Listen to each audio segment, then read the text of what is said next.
आज हम यहाँ से पढ़ेंगे। इससे पहले हमने देखा था कि भाई जो प्रोकैरियोट्स होते हैं उनमें ट्रांसक्रिप्शन कैसे होता है,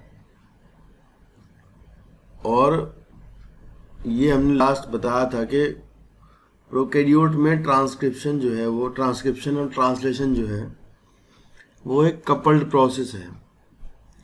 कपल्ड प्रोसेस यानी जो ट्रांसक्रिप्शन और ट्रांसलेशन दोनों ही एक ही कंपार्टमेंट में चलते रहते हैं, और जैसे ही ट्रांसक्रिप्शन खत्म होता है वैसे ही ट्रांसलेशन जो है शुरू हो जाता है। मतलब साथ ही साथ ट्रांसक्रिप्शन कई बार चलते के चलते, जैसे ट्रांसक्रिप्शन चल रहा है उसी के साथ साथ ही ट्रांसलेशन शुरू हो जाता है प्रोकैरियोट में, क्योंकि कंपार्टमेंट जो है वहाँ वो सिंगल कंपार्टमेंट है। बैक्टीरिया के अंदर ऐसा नहीं है, और जो आपका आरएनए है उसके साथ में कोई भी प्रोसेसिंग नहीं होनी है, क्योंकि वहाँ जो जीन्स हैं वो वैसे भी पॉलीसिस्टोनिक हैं और वहाँ स्प्लिट जीन कॉन्सेप्ट नहीं है।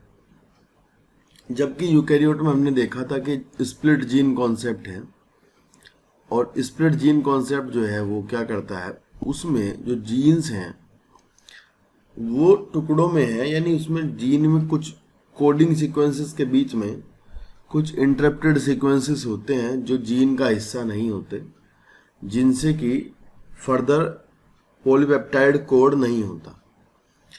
तो उनको हमें एमआरएनए के अंदर से हटाना होता है, and the process is called as splicing. उस प्रोसेस को कहते हैं स्प्लाइसिंग, ठीक है ना। और भी कुछ मॉडिफिकेशन जरा से होने होते हैं, उनको आप देख लीजिए एक बार। देखिए यहाँ लिखा है कि in eukaryote there are 2 additional complexities. 1, there are at least 3 RNA polymerases in the nucleus. एक तो ये ध्यान रखना है कि यहाँ वहाँ बैक्टीरिया में हमने देखा था कि एक ही तरह का आरएनए पॉलीमरेज सारे फंक्शन खुद ही कर ले रहा था, बस उसको कुछ इनिशिएशन फैक्टर चाहिए होते थे, sigma factor, rho factor termination के लिए। यहाँ आपको आरएनए पॉलीमरेजेस के टाइप्स मिलेंगे, अलग अलग तरह के अलग अलग आरएनए पॉलीमरेजेस होते हैं, जैसे कि देयर आर एटलीस्ट 3 आरएनए, पहले तो आप याद रखें 3 होते हैं, and in the nucleus in addition to the RNA polymerases found in the organelles. तो ये कह रहे हैं कि न्यूक्लियस के अंदर तो मिलते ही हैं, लेकिन जैसे माइटोकॉन्ड्रिया है, क्लोरोप्लास्ट है, इनके खुद के अपने, इनके लिए भी आरएनए पॉलीमरेज होते हैं अलग से, ठीक है। And there is a clear cut division of labour, the RNA polymerase 1 transcribe rRNA. तो ये आपको याद करना है कि आरएनए पॉलीमरेज 1 जो होता है वो आपका आरआरएनए बनाता है। नेक्स्ट आरआरएनए में भी इन्होंने लिखा 28S, 18S, 5.8S। अब मैं आपको बता देता हूँ कि ये आरआरएनए कहाँ पर होते हैं। देखिए आपका जो यूकैरियोटिक राइबोसोम होता है, उस यूकैरियोटिक राइबोसोम की 2 सब यूनिट होती हैं, ऐसे ही प्रोकैरियोटिक की भी होती हैं, परंतु यूकैरियोटिक की बात चल रही है तो उसमें बड़ी वाली सब यूनिट जिसको आप 60S कहते हैं, उसके अंदर 28S, 5S, 5.8S ये आपके आरआरएनए मिलते हैं। छोटी वाली के अंदर मिलते हैं 18S, ठीक है ना। छोटी वाली होती है आपकी 40S यूनिट, ठीक है। दोनों को मिलाकर के कहते हैं 80S राइबोसोम। तो इस 80S राइबोसोम के अंदर आपको देखो, बड़ी वाली में 28, 5, 5.8, और ऊपर वाली में, छोटे वाली में 18। देखो यहाँ लिखा है कि जो आरएनए पॉलीमरेज 1 है वो आपका 28 बनाएगा, 18 बनाएगा, 5.8 बनाएगा, पर वो 5 नहीं बनाएगा, 5S ये। तो आपको ध्यान रखना है कि 5S जो है वो आपका आरएनए पॉलीमरेज 3rd बना हुआ है, ठीक है ना। तो ऐसे ध्यान रखना है कि भाई यहाँ लिखा है कि आरएनए पॉलीमरेज 3rd वो आपका क्या बनाएगा, tRNA, 5S rRNA and SNRNA, small nuclear RNA, ये आपके हेल्प करते हैं स्प्लाइसिंग में। And the RNA polymerase 2nd transcribe precursor of mRNA। Precursor of mRNA, बात समझने की कोशिश करना, mRNA नहीं, precursor of mRNA, the HNRNA उसको कहते हैं। HNRNA क्यों कहते हैं, क्योंकि भाई देखो जो आरएनए बनेगा वो mRNA जो बनेगा, शुरुआत में जो बनेगा उसके अंदर इंटरप्टेड सीक्वेंसेस भी होंगे, इंट्रॉन्स भी होंगे, तो उस समय वो हेट्रोजीनस कहा जाएगा। हेट्रोजीनस मतलब उसमें एक्सॉन्स हैं, उसमें इंट्रॉन्स हैं, ठीक है ना। तो वो प्रिकर्सर ऑफ एमआरएनए होता है, फर्दर उससे बनाया जाता है नेसेंट आरएनए। वो आप देखेंगे पीछे स्प्लाइसिंग में, एक बार फोटो देख लो क्या क्या हुआ है वहाँ पे। यहाँ इस पिक्चर में आप देखो ध्यान से कि ये आपका जो डीएनए था, इससे ट्रांसक्रिप्शन के बाद आपका जो आरएनए बन रहा है, ये आरएनए प्रोसेसिंग होता हुआ इलोंगेशन होता हुआ जा रहा है। अब इसमें साथ में आपको ध्यान रखना है कि क्योंकि आपका जो न्यूक्लियस के अंदर से इस आरएनए को न्यूक्लियस के अंदर से निकलकर बाहर आना है, क्योंकि भाई यूकैरियोट में बच्चों ऐसा होता है ना कि ये डीएनए तो होता है न्यूक्लियस के अंदर, ठीक है ना, और इसका ट्रांसक्रिप्शन होता है यहाँ, और राइबोसोम होते हैं बाहर। यहाँ बाहर एंडोप्लाज्मिक रेटिकुलम होती है, उस एंडोप्लाज्मिक रेटिकुलम के ऊपर कहीं यहाँ राइबोसोम लगे होते हैं इस तरह से, या फिर साइटोप्लाज्म में पड़े होते हैं। तो आरएनए को बेटा बाहर आना पड़ेगा इसके अंदर से निकल के यहाँ, ठीक है ना, क्योंकि उसको तो यहाँ प्रोटीन बाहर बनानी है, ठीक है ना। तो टीआरएनए भी कहाँ होते होंगे, बाहर ही होते होंगे, क्योंकि पीछे हमने पढ़ा था कि टीआरएनए एमिनो एसिड को लेकर के आते हैं और रीडिंग फ्रेम को रीड करते हैं, ठीक है ना, और राइबोसोम मशीन है वो जुड़वाता है एमिनो एसिड को। अब ये यार ये जब इसके अंदर से बाहर आता है, जो आपका आरएनए इसके अंदर से बाहर निकल कर आएगा, तो प्रॉब्लम होती है कि बेचारे को यहाँ बाहर कोई पेल देगा मतलब कि इसको इधर उधर से तोड़ देगा। तो ये अपना टोपी वोपी पहन के आराम से पूंछ लगा के आते हैं अंदर से।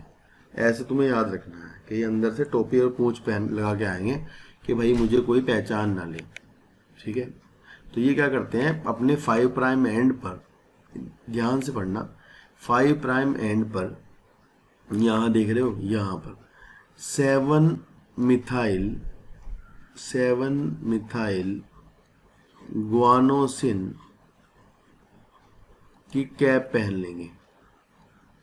7 मिथाइल गुआनोसिन की कैप पहन लेंगे, ये कैप जैसे पहन लेंगे। कैप मतलब ये भी एक न्यूक्लियोटाइड है, लेकिन भाई आपको तो पता है कि भाई किसी भी न्यूक्लियोटाइड में छोड़ के थायमीन को मिथाइल ग्रुप नहीं होता, गुआनोसिन में तो बिल्कुल नहीं होता, ठीक है ना। मतलब गुआनोसिन का जो न्यूक्लियोटाइड होता है उसमें तो कतई नहीं होता, लेकिन यहाँ क्या करते हैं 7 मिथाइल गुआनोसिन की कैप पहन लेंगे, और उस कैप में मिथाइल ग्रुप भी होता है। तो इसकी वजह से ही ये यहाँ से रिकॉग्नाइज नहीं हो पाता, मतलब इधर से कोई जो एक्सोन्यूक्लियेज एंजाइम अगर इसको कोई काटना चाहे तो वो मिथाइल ग्रुप की वजह से उसको पहचान नहीं पाते काटने की साइट को उसकी, और उनको समझ नहीं आता और ये बच जाता है। दूसरी बात आप ध्यान से सुनेंगे, यहाँ पर ये आरएनए का 5 प्राइम था ना इधर बनता हुआ, तो भाई 5 प्राइम के ऊपर ना, 5 प्राइम जहाँ पर है 5 प्राइम के ऊपर यहाँ कार्बन नंबर 5 फ्री होगा। जिधर हमारा आरएनए का कार्बन नंबर 5 फ्री होता है उधर ऐसा होता है ना CH2O फॉस्फेट लगी रहती है, यही तो होता है ना, हमारा फॉस्फेट बची रहेगी फ्री में। और दूसरे एंड पर जिधर 3 प्राइम होता है वहाँ 3 प्राइम OH फ्री रहता है, ये तो हमें पता ही है। लेकिन यहाँ पर हम देख रहे हैं कि 5 प्राइम जो ये है, जो गुआनोसिन जुड़ा है, यहाँ PPP है। अरे भाई यहाँ बॉन्ड अगर मान लो एक न्यूक्लियोटाइड आकर के बॉन्ड बनाता भी है तो वह ऐसे बनाता है ना, बस फॉस्फोडाइस्टर बॉन्ड बनता है ना, किसी भी के बीच में फॉस्फोडाइस्टर बॉन्ड बनता है, ऐसा 2 न्यूक्लियोटाइड के बीच में ऐसा बॉन्ड होता है ना, फॉस्फोडाइएस्टर। लेकिन अगर बात हम देखेंगे यहाँ पर, यहाँ आप देखेंगे PPP, तो भाई इसका मतलब ये जो गुआनोसिन वाला जो नया न्यूक्लियोटाइड आकर के जुड़ा था, ये अपने भी इसका भी जुड़ना तो चाहिए था, इसका 3 प्राइम OH, लेकिन जुड़ा है ये अपनी फॉस्फेट से ही। तो यहाँ एक अनयूजुअल ट्राईफॉस्फेट लिंकेज है, in this is the unusual triphosphate linkage as you all know, ठीक है ना। ये तो 5 प्राइम एंड पर जुड़ना तो था ऐसे कि भाई मान लो ये नया न्यूक्लियोटाइड है, इसका 3 प्राइम इधर फ्री है OH, पहले वाले का 5 प्राइम इधर फ्री है, तो ये जुड़ता है ऐसे, यहाँ बॉन्ड होता फॉस्फोडाइस्टर, और इसका भी ऊपर कार्बन फ्री रहता 5वां, लेकिन ये उल्टा होके 5वें कार्बन से ही जुड़ा है, ठीक है ना, फॉस्फेट से जुड़ गया है। तो ये थोड़ा ध्यान रखना, this is the important part of this. तो ये समझ भी नहीं आता है ना कोई बताता है इसको, तो ये ध्यान रखना, अनयूजुअल लिंकेज है, ट्राईफॉस्फेट लिंकेज है इन ये। एक और बात आप देखोगे, पहले जो है कैपिंग हुई है, यू कैन सी पहले क्या हुआ है, कैपिंग हुई है, ध्यान से देखना, पहले कैप लगी है, फिर उसके बाद क्या हुआ है, आया ये आरएनए बन गया, ये एचएनआरएनए है आपका ना, ये अभी जो बना है, एमआरएनए लिखा है ना, परंतु ये अभी एचएन है, ठीक है, एचएनआरएनए। फिर इसमें क्या होगा बाद में, अब इसके अंदर से ये इंट्रॉन वाला पार्ट है, ये इंट्रॉन आर इंटरप्टेड सीक्वेंसेस, आपको पता ही है, तो ये इंट्रॉन वाले पार्ट को रिमूव किया जाएगा, ठीक है, रिमूव किया जाएगा, हटाया जाएगा, यहाँ स्प्लाइसिंग की जाएगी, and the structure is called as spliceosome, spliceosome, ठीक है, स्प्लाइसोसोम, ठीक है, ये एक स्ट्रक्चर बन जाएगी। यहाँ पर वो आपके जो पीछे आगे अगले पेज पर बताया था कि आरएनए पॉलीमरेज थर्ड एसएनआरएनए बनाता है, तो वो एसएनआरएनए यहाँ हेल्प करते हैं, ठीक है ना, और यहाँ से कट कर देते हैं। हमेशा एक और बात बताता हूँ, यहाँ जो है ना, जहाँ किनारे हैं इनके, यहाँ हमेशा फिक्स एक न्यूक्लियोटाइड सीक्वेंस है, जहाँ जहाँ भी हैं यहाँ एक फिक्स प्रकार की न्यूक्लियोटाइड सीक्वेंस होती है, तो इनको रिमूव कर दिया जाता है। नेक्स्ट आप देखोगे ये अभी फाइनली रिमूव होने से पहले रिमूव हो रहे हैं, फिर एक्सोन आपस में जुड़ जाएंगे सारे, एक्सोन 1 2 3 4 5, और यहाँ एक पॉली ए टेल है, पॉली ए टेल मतलब बिना मतलब ही बिना टेम्पलेट के, ध्यान रखना, बिना टेम्पलेट के ही, टेम्पलेट इंडिपेंडेंट मैनर में ये आपकी जो टेल है ये बन जाती है। 300 लगभग न्यूक्लियोटाइड ऐसे जुड़ जाते हैं, ये सिर्फ इधर से प्रोटेक्शन दे रहे होते हैं।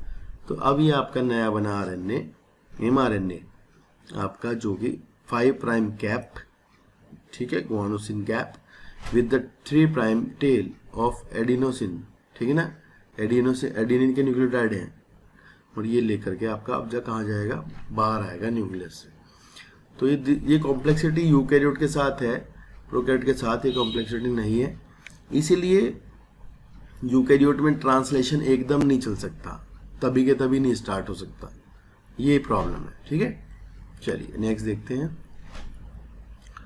यहाँ लिखा है कि the second complexity is that the primary transcript, second complexity क्या है कि जो प्राइमरी ट्रांसक्रिप्ट है, वही जिसकी बात हम अभी कर रहे थे, प्राइमरी ट्रांसक्रिप्ट की, contain both the exons and the intron and are non-functional, and hence it is subjected to a process called splicing। तो भैया उसको क्या कर देंगे, एक प्रोसेस में भेजा जाएगा, the process is called as splicing, and where the intron are removed and exon are joined, जहाँ इंट्रोन को रिमूव किया जाता है और एक्सोन्स को जोड़ दिया जाता है आपस में डिफाइंड ऑर्डर में, पहले दूसरा तीसरा ऐसे। HNRNA undergoes additional processing called as capping and tailing। जो आपका HNRNA है वो आपका एडिशनल प्रोसेसिंग करता है, कैपिंग करता है, टेलिंग करता है। कैपिंग में करता क्या है, मिथाइल गुआनोसिन ट्राइफॉस्फेट आकर के जुड़ जाएगा, ठीक है, triphosphate is added to the 5 prime end of HNRNA। आप ध्यान रखना, पहले कैपिंग हुई है, क्योंकि अभी तक ये क्या वर्ड यूज कर रहे हैं, HNRNA वर्ड यूज कर रहे हैं। तो HNRNA मतलब ऐसे पूछते हैं कि पहले क्या होता है, टेलिंग, कैपिंग या इंट्रोन हटते हैं, स्प्लाइसिंग होती है। तो आपको बताना है कि भैया पहले कैपिंग हटे होगी, फिर बाकी चीज़ें बाद में होती रहेंगी। टेलिंग में क्या होगा, एडिनाइलेट रेजिड्यू, एडिनाइलिक एसिड है ये, एडिनाइलिक एसिड मतलब न्यूक्लियोटाइड आए हैं एडेनिन के, और आकर के 200 से 300 लगभग 3 प्राइम एंड पर टेम्पलेट इंडिपेंडेंट मैनर में लगे हैं। मतलब कि बस बिना अंधे की तरह ज़बरदस्ती देखे बिना ही, भाई बाकी का mRNA तो बना होता है आपका उसको देख करके, बाकी का तो आपका सारा वो 3 प्राइम टू 5 प्राइम हमारा जो टेम्पलेट स्टैंड है, नॉन कोडिंग जो स्टैंड है उसको देख कर बना होता है, परंतु ये तो हमारा ऐसे बन जाता है बिना टेम्पलेट के ही। And it is a fully processed HNRNA now called mRNA. Then you can say the HNRNA to mRNA right now. That is transported out of the nucleus for translation। तो ये भाई फिर न्यूक्लियस से बाहर translation के लिए निकाल दिया जाता है। चलिए आगे देखते हैं। The significance of such complexity is now beginning to be understood. The split gene arrangement represent probably an ancient feature। ऐसा है पहले ये जो जितने भी इंट्रॉन्स के पार्ट हैं, they are the part of the gene.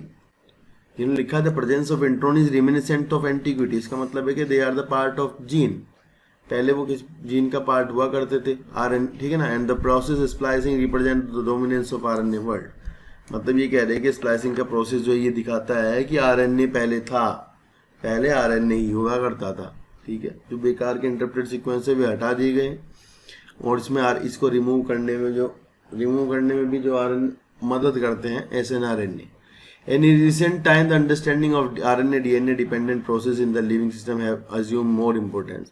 तो अभी पता चल ही गया है ये बात ना कि भाई ऐसा है कि आपका जो डीएनए है उससे आपका आरएनए बनता है, मतलब जो अंडरस्टैंडिंग ये है कि RNA and RNA dependent processes in the living system have assumed more importance. RNA वाले प्रोसेस ज़्यादा इंपॉर्टेंस, क्योंकि देखो यार राइबोसोम्स भी आपके आरएनए के बने हुए होते हैं, और प्रोटीन बनाने के लिए डीएनए को पहले आरएनए बनाना होता है, आरएनए ही टीआरएनए होता है, वही अमीनो एसिड को लेकर के आता है। तो ये इम्पोर्टेंट है RNA world as compare to the DNA, परंतु डीएनए स्टेबिलिटी शो करता था, इसलिए आरएनए जो है वो डीएनए में कन्वर्ट हुआ होगा कभी पहले जमाने में, ठीक है। नेक्स्ट हेडिंग है हमारा जेनेटिक कोड, ठीक है, जेनेटिक कोड। अब बात ये हुई कि जो आपका ये है मतलब डीएनए है, ये डीएनए ही जेनेटिक मटेरियल, ये तो सही बात है, पर डीएनए किस तरह से प्रोटीन को कोड करता है ये जानने वाली बात है, ये समझने वाली बात है कि डीएनए प्रोटीनों को कोड करता है कैसे। डीएनए जेनेटिक मटेरियल बिल्कुल सही बात है, कोई दिक्कत नहीं है, ठीक है, लेकिन ये आपका क्या करता है, प्रोटीनों को कोड करता है, ये जानने वाली बात है ना। पहले तो यहाँ पर ये बताया जाएगा कि किस तरह से जो आपके डीएनए होते हैं, किस तरह से उनके अंदर इंफॉर्मेशन किस रूप में छुपी होती है, ठीक है ना। तो इसके लिए कई एक्सपेरिमेंट किए गए। पहले तो यही जाना गया कि हाँ भाई हाँ बिल्कुल सही बात है, प्रोटीन में अमीनो एसिड के ऑर्डर के लिए डीएनए ही रिस्पॉन्सिबल है, ये जाना गया। पहले तो एक्सपेरिमेंट्स हुए, ठीक है। उन एक्सपेरिमेंट में कुछ एक्सपेरिमेंट वो है 1 जीन 1 एंजाइम, 1 जीन 1 पॉलीपेप्टाइड, इस तरह के एक्सपेरिमेंट्स हैं जो यहाँ डिस्कस नहीं किए गए, ठीक है। तो फिर बाद में पता लगा कि यार कितना मतलब कितने न्यूक्लियोटाइड एक एमिनो एसिड को कोड करते हैं, चलो ठीक है। इन्होंने ऐसे किया कि डीएनए में म्यूटेशन कर दिया, चेंज कर दिया, फिर देखा प्रोटीन का स्ट्रक्चर भी बदल गया। फिर डीएनए में कुछ और म्यूटेशन कर दिया, अल्ट्रावायलेट रेज मार दी, फिर देखा प्रोटीन का स्ट्रक्चर बदल गया। ये तो सही बात है कि भाई डीएनए में चेंज करने से प्रोटीन का स्ट्रक्चर अल्टर हो जा रहा है, अब लेकिन ये कैसे पता लगेगा कितने कितने न्यूक्लियोटाइड का एक कोड होता है जिससे कि एक एमिनो एसिड कोड होता है, क्योंकि पूरा डीएनए पूरा आपका ऐसे होता है, बस ATGC TC ATGT ऐसे होता है। उसमें से कितने न्यूक्लियोटाइड का कितने न्यूक्लियोटाइड मिलकर के एक आपका कोड बनाएंगे, वो एक कोडोन आपका कौन से एमिनो एसिड को कोड करता है, इस पर काम हुआ है। तो पहले तो यही जानना पड़ेगा कि जेनेटिक कोड क्या है। जेनेटिक कोड हेडिंग है, यहाँ लिखा है कि during replication and transcription a nucleic acid was copied to form another nucleic acid. Hence, these processes are easy to conceptualize on the basis of complementarity. The process of translation required transfer of genetic information from a polymer of nucleotide to synthesize a polymer of amino acid. ठीक है ना, बिल्कुल सही बात है कि ये कह रहे हैं कि भाई जो आपका वो है क्या बोलते हैं उसको, ट्रांसलेशन का जो प्रोसेस है वो आपका ये बताता है कि ट्रांसक्रिप्शन में तो आरएनए बना है, ट्रांसलेशन जो है कि जेनेटिक इन्फॉर्मेशन जो न्यूक्लियोटाइड की है वो प्रोटीन बनाएगी, एमिनो एसिड के पॉलीमर बनाएगी। Neither does any complementarity exist between nucleotide and amino acid. ये कह रहे हैं कि ना तो उनके बीच में कोई कॉम्प्लीमेंटरिटी है, ये कह रहे हैं ना तो उनके बीच में कोई कॉम्प्लीमेंटरिटी है, मतलब ना तो कुछ पता चल रहा है कि भाई डीएनए का एमिनो एसिड से कैसे संबंध होगा, ठीक है ना। ऐसा भी नहीं कि उसको देख देख के बन जाए, जैसे आरएनए डीएनए से देख के बन गया, ऐसा भी नहीं है। And nor could any be drawn theoretically भी कुछ ऐसा निकल के आ नहीं रहा था। There exist ample evidences though to support the notion that change in nucleic acid, यही मैंने तुम्हें बताया कि change in nucleic acid were responsible for change in amino acid in protein. तो इसके लिए एक्सपेरिमेंट किए गए, उन एक्सपेरिमेंट से ये बाहर निकल करके आया कि भाई ऐसा है कनेक्शन तो इन दोनों के बीच में जरूर है, कोई ना कोई. This led to the proposition of genetic code that could direct the sequence of amino acid during synthesis of protein. मतलब प्रोटीन की सिंथेसिस के समय जो कोडिंग है वो डीएनए से निकल कर आती है. अब ये जानना था कि भाई वो किस तरह से आएगी, वो अलग बात है. लिखा है, if determining the biochemical nature of genetic material and the structure of DNA was very exciting, the proposition and deciphering of genetic code. Deciphering का मतलब अनकोड करना, समझो आप उसको. Uncode the genetic code were most challenging. जो code है उसको अनकोड करना वो भी चैलेंजिंग टास्क था. स्ट्रक्चर तो पता ही चल गई. चलो, in a very true sense if required involvement of scientist from several discipline, physics, organic chemistry के, बायोकेमिस्ट्री वाले, जेनेटिक्स वाले सारे ले आए. एंड इट वाज एक जॉर्ज गैमो, इन्होंने एक फिजिसिस्ट थे, देखो ये ना, इन्होंने कहा कि भाई डीएनए में, आरएनए में 4 बेसिस होते हैं, ठीक है ना. Who argued that since there are only four bases and if they have to code for 20 amino acid, आपके प्रोटीनों में एमिनो एसिड 20 होते हैं, 4 बेसिस होते हैं, मतलब आपके पास AUGC है. अब AUGC को आप कितनी तरह अरेंज करो, कितनी तरह, मतलब आप AAA, UUU, UAC, CAU, GGG, GGU, GGA, इस तरह से. तो मतलब उसकी मैक्सिमम प्रोबेबिलिटी क्या बन सकती है, प्रोबेबिलिटी तो निकाल सकते हैं ना मैथ से. तो इन्होंने कहा कि the code should constitute combination of basis. मतलब ये कह रहे हैं कि 4 तरह के बेसिस होते हैं, और 4 तरह के बेसिस ऐसा होता है नहीं कि भाई एक जो है वो एक एमिनो एसिड बनाएगा, ए से एक बनेगा, यू से एक. तो ऐसे तो 4 ही एमिनो एसिड कोड होते हैं. प्रोटीनों में तो एमिनो एसिड होते हैं 20 एमिनो एसिड होते हैं, ठीक है ना. तो हर एक के लिए क्या कॉम्बिनेशन ऑफ बेसिस है. किसने कहा कि कॉम्बिनेशन ऑफ बेसिस है. The code should a combination of bases. And he suggested that in order to code for all the 20 amino acid, the code should be made up of 3 nucleotides. इसने कहा कि minimum code जो है वो 3 nucleotide का हो सकता है. क्यों भाई? क्योंकि उसने कहा कि अगर आप जो है कोड को 2 का मानोगे, अगर आप कहोगे कोड जो है आपका 2 का है, यानी 4 to the power 2, 4 to the power 2 मतलब कि आपका 4 तो बेसिस हैं, 2 के कॉम्बिनेशन में आएंगे, तो 16 कोड ऑन बन जाएंगे. ऐसे AU, AG, GC, CA, AA, इस तरह. तो ये 16 ही कम्बिनेशन बनते हैं. अगर 16 कम्बिनेशन बनते हैं तो एमिनो एसिड भी 16 ही बनेंगे. तो भैया लेकिन एमिनो एसिड तो 20 होते हैं. इन्होंने कहा there should be a combination of base of 3 bases. मतलब मिनिमम जो है वो 3 से कम तो हो ही सकते, लेकिन अगर 3 का बनाएं तो आपके कोडॉन बैठ जाते हैं 64. अगर 3 का बनाएं तो कोडोन आपके बैठ जाते हैं 64 कोडोन्स, ठीक है. तो भाई ये कह रहे हैं कि 64 कोडोन्स बैठेंगे कॉम्बिनेशन. अब कौन सा कोडोन कौन से एमिनो एसिड का बनाएगा, और एमिनो एसिड तो है 20 ही. इसका मतलब एक एमिनो एसिड के लिए ज़्यादा कोड भी होते होंगे. किसी एक एमिनो एसिड के लिए एक से ज़्यादा कोड भी होंगे, कोडोन्स भी होंगे, है ना. क्योंकि ऐसा नहीं हो सकता ना, भी एक के लिए 64 बन रहे हैं ना कॉम्बिनेशन. 64 से कम कॉम्बिनेशन बन ही नहीं सकते. 16 बनाओगे तो 16 ही को, 2 का बनाओगे तो 16 एमिनो एसिड बनेंगे. तो 16 फिर 4 कैसे बनेंगे, ये टेंशन है. तो इसका मतलब 3 का है. पहली बात तो ये फिक्स है. फिर इसको एक्सपेरिमेंटली प्रूव किया गया इस बात को. फिर एक साइंटिस्ट थे, उन्होंने कहा कि भाई code is triplet. Very good, ये सही बात है. कोड जो है वो ट्रिपलेट होता है. लेकिन हेलो, एक्सपेरिमेंटली प्रूव करने के लिए उसको कुछ साइंटिस्ट मैदान में आ गए. उनका नाम था जैसे हरगोविंद खुराना, ठीक है ना, नीरनबर्ग, मथाई, इस तरह के साइंटिस्ट हैं. आगे पेज पे आएगा. लेकिन आप ये समझने की कोशिश करो, अगले पेज पर बताया गया है वैसे ना, लेकिन आप फिर भी सुन लो कि भाई UUU, UUA, UUG इस तरह से बनेंगे. ऐसा भी है कि ये एक ही, ये सारे एक ही बनाते हों, मतलब they are coding for a same amino acid.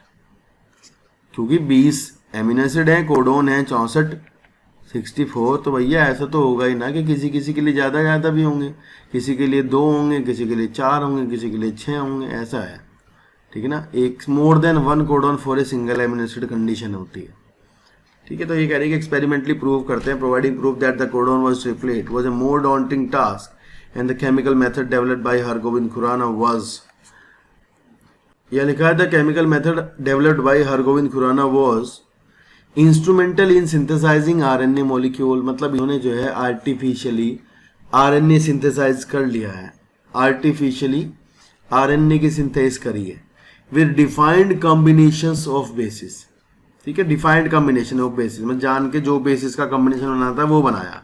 Homopolymer बनाए, कोपोलीमर बनाए। होमोपोलीमर बनाने का मतलब ये था कि इन्होंने एक तो ये बनाए, मान लो U U U U U U U ऐसा, ठीक है, एक इन्होंने बनाया U G U G U G U G U G, ये कोपोलीमर है।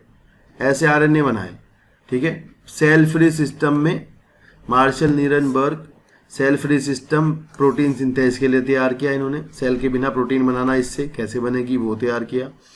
सेवरो अकोआ एंजाइम इसमें यूज किया गया, जो कि आपका पॉलीन्यूक्लियोटाइड फॉस्फोराइलेज था, जो कि आपका न्यूक्लियोटाइड से न्यूक्लियोटाइड को जुड़वाता था। was also helpful in polymerizing RNA with defined sequences in template independent manner, ये भी ध्यान रखना है। टेम्पलेट इंडिपेंडेंट मैनर का मतलब ये है कि टेम्पलेट्स का बिना यूज किए, ठीक है ना, एंजाइमेटिक सिंथेसिस आरएनए की कर ली गई। मतलब इन्होंने एक ऐसा आरएनए बनाया, इससे प्रोटीन बनवाई। अब आप देखो, अगर कोड जो है, ध्यान समझना कि अगर मैं मान लो ये यूजी का बनवाया, ठीक है, और ये यू बनवाया यू वाला, तो अगर कोड 3 का है, इन्होंने तो 3 का ही माना था ना, तो ये यू वाले से तो एक ही तरह के एमिनो एसिड का कोडिंग आएगी ना, फिनाइल एलेनिन ऐसा आएगा। और ये यूजी में अगर कोडोन 2 का है, अगर 2 का मानोगे तो सेम आएंगे, पूरी चेन सेम बनेगी इस सेम एमिनो एसिड की। अगर 4 का मानोगे तो भी सेम बनेगी, यूजी एक वही, यूजी वही, यूजी वही। लेकिन अगर आपकी जो चेन है उसमें 2 एमिनो एसिड अलग अलग आते हैं, अगर उसमें सिस्टीन आता है, वैलिन आता है, पहले मान लो उसमें सिस्टीन आया, फिर उसमें वैलिन आया, सिस्टीन आया, वैलिन आया, सिस्टीन आया, वैलिन आया, क्योंकि यूजी आपका कोड करता है सिस्टीन को, वो करता है यू के बाद जी बैठेगा, वो करता है वैलिन को, सिस्टीन वैलिन ऐसे बनेगा, तो 2 आए ना। तो अगर 2 की चेन आई तो वो इसका मतलब तो 3 का ही है ना। तो इन्होंने प्रूव कर दिया कि भाई कोड जो है, कोडोन जो है वो 3 का ही होता है, क्योंकि जब कोपोलीमर बनाया तो चेन में सिस्टीन वैलिन जुड़े, ठीक है ना। और इस तरह से इन्होंने कोड को डेसिफर कर दिया, ठीक है, कि अनकोड कर दिया, ठीक है। फिर इन्होंने क्या बताया कि इन्होंने फिर बता दिया कि फाइनली सारे कॉम्बिनेशन बना लिए, कोई दिक्कत नहीं है। फिर हर एक के लिए ये देख लिया कि कौन सा कोडोन कौन सी या जो है एमिनो एसिड को कोड करता होता है। और फाइनली एक चेकर बोर्ड बना दिया, जिसमें कि इन्होंने बताया कि ये आपको यू इसको कोड करता है, ये इसको कोड करता है, ये इसको। इसमें से आपको बहुत इंपॉर्टेंट बातें हैं, कुछ वो ध्यान रखनी है। जैसे कि आपको ध्यान रखना है कि ये तीनों ये किसी भी चीज़ को कोड नहीं करते, ये आपके उन जगहों पर पाए जाते हैं जहाँ पर टर्मिनेशन होना होता है, जहाँ पर जिसके बाद प्रोटीन नहीं बननी होती। These are the stop codon. RNA में यूएए यूएजी यूजीए कहीं भी होता है तो इसका मतलब वहाँ स्टॉप हो जाएगा, वहाँ से बाद नहीं बनेगा आपका, मतलब प्रोटीन नहीं बनेगी। ये यहाँ लिखा है जैसे AUG, ये इनिशिएशन कोडोन है, शुरुआती कोडोन है। हमेशा हर एक mRNA में सबसे पहले जो होगा वो आपका AUG होगा, ठीक है ना, इसके लिए एक ही है। इसी तरह आपका जो ये होता है ट्रिप्टोफान, इसके लिए एक ही है। इन दोनों के लिए एक एक है बेचारों के लिए, ट्रिप्टोफान के लिए, मेथियोनिन के लिए। किसी के लिए 6 भी हैं, जैसे ल्यूसिन के लिए 6 हैं, ठीक है ना, ये देख रहे हैं 6, 1 2 3 4 5 6, मतलब ज़्यादा से ज़्यादा 6। इससे सीरीन के लिए भी 6 हैं, यहाँ देख सकते हैं 2 ये हैं और 4 ये हैं, ठीक है ना। आर्जिनिन के लिए भी 6 हैं, 4 ये हैं 2 हैं। मैक्सिमम जो है वो इनके लिए है, सीरीन, आर्जिनिन और ल्यूसिन, ठीक है। तो बाकी के लिए 4 हैं, किसी के लिए 2 हैं। तो ये आपका चेकर बोर्ड है, इसमें से आपसे जितना ज़्यादा हो सकता हो, जितना भी हो सकता हो, उसके लिए आप कोडोन्स को याद करें। कम से कम इनिशिएशन, स्टॉप कोडोन, और ट्रिप्टोफान के लिए, एथियोनिन के लिए, ग्लूटा, ठीक है, ये जो बता रहा था मैं अभी, वैलिन के लिए, सिस्टीन के लिए, कम से कम कुछ जितना हो सकते हो आप उन्हें लर्न करने की कोशिश करें, जितना आपसे बन पड़े। सारे तो नहीं हो पाएंगे, भूल जाओगे, थोड़ा कोशिश करना जितने ज़्यादा याद हो जाए। तो आज के लिए फिर इतना ही करते हैं, इसके बाद नेक्स्ट क्लास में हम इसकी जो फीचर्स हैं, कोडोन की प्रॉपर्टीज हैं, उनको पढ़ेंगे, ठीक है ना। आगे से इसको ध्यान से इसको पढ़ना, आप इसको एक बार अच्छे से पढ़ना, फिर ये आपको आ जाएगा। तो नेक्स्ट क्लास में मिलते हैं अपनी प्रॉपर्टीज़ के साथ में। आज की वीडियो में दोस्तों इतना ही। आगे की वीडियो देखने के लिए चैनल को सब्सक्राइब कर दीजिएगा और ये घंटी वाला बटन दबा दीजिएगा ताकि आपको नोटिफिकेशन मिलते रहें। Thank you so much.